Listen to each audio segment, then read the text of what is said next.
सबसे पहले तो है कि मेरा नाम राजकुमार यादव है और मैं झारखंड से बिलोंग करता हूं और अभी अखिल भारतीय किसान महासभा के केंद्रीय सचिव भी हूं और झारखंड से एमएलए भी। और ख़ास करके अभी आपने जो दो सवाल किए कि किसानों की जो 3 काला कानून लाया गया था, आप सभी लोग जानते हैं कि देश के अंदर 1 साल किसानों का आंदोलन चला, 703 किसान शहीद हुए और मोदी सरकार ने आंदोलन के सामने जो है सो अपना काला कानून वापस भी लिया।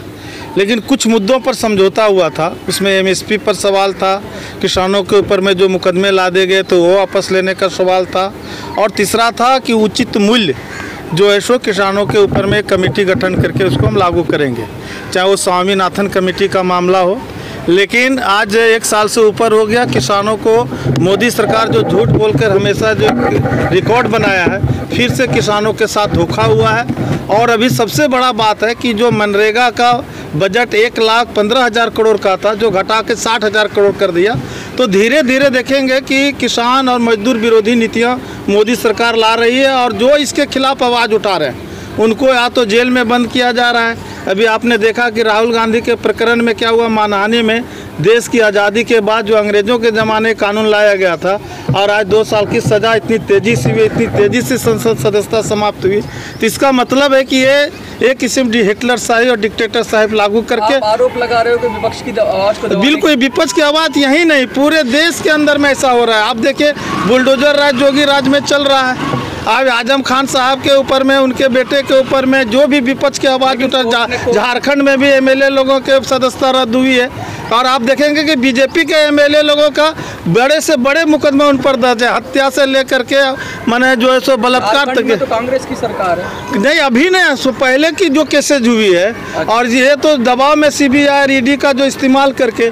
कोई उसके ऊपर आवाज़ उठाएंगे तो उसको जेल डाल दिया जाए, छापामारी हो जाएगी और इसके बाद में आदि आप भाजपा में जाएंगे तो वॉशिंग मशीन के जैसा कहिए कि साफ हो जाएंगे और अब विपक्ष में है तो भ्रष्ट हैं, काले हैं। तो ये तो चल रहा है देश। मोदी जी तो ये कह रहे हैं कि अब सारे भ्रष्टाचारियों की खबर लेंगे और सीबीआई ईडी को एड्रेस करते हुए उन्होंने एक प्रोग्राम में कहा कि भ्रष्टाचारी सारे लोग डरते हैं। अभी कुछ पार्टियां सुप्रीम कोर्ट गई थी तो उनके भी सुप्रीम कोर्ट ने ऑर्डर किया कि भाई आपको कोई विशेष रियायत नहीं मिलेगी, या तो आप संसद में जाओ, कानून नया बनाओ, लेकिन जांच एजेंसियों का सामना करना ही पड़ेगा विपक्ष को। देखिए मोदी जी डर गए हैं, 2024 में मोदी जी जा रहे हैं, चाहे वो महंगाई का सवाल हो, चाहे भ्रष्टाचार का सवाल हो, एकदम जा रहे हैं। और मोदी जी यदि ईडी और सीबीआई का आज वो इस्तेमाल करना बंद कर दे तो मोदी जी के खिलाफ में पूरे देश में जन सैलाब उमड़ पड़ेगा, जो 1974 और 77 में आपातकाल के समय हुआ था।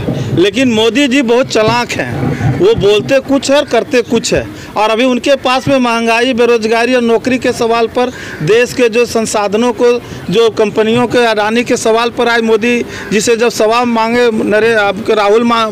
राहुल गांधी ने, तो मोदी जी क्यों नहीं संसद में जवाब देते हैं? और देखें कि जवाब नहीं दे करके उल्टा सदस्यता रद्द कर देते हैं। वो 20,000 करोड़ किन का था? LIC का था, SBI का था, और वो पैसा किन किन लोगों को रहता? हमारे और आपके जैसे मिडिल क्लास और आम लोगों का पैसा है।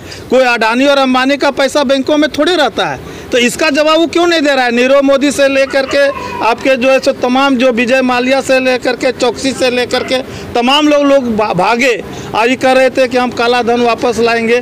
कहाँ चला गया और काला धन वापस? तो इसके इलेक्शन में यही मुद्दा बनाएंगे आप, क्योंकि अब जनता की अदालत में जब जाएंगे तो यही चीज़ें रखेंगे जनता के सामने जो मोदी की है।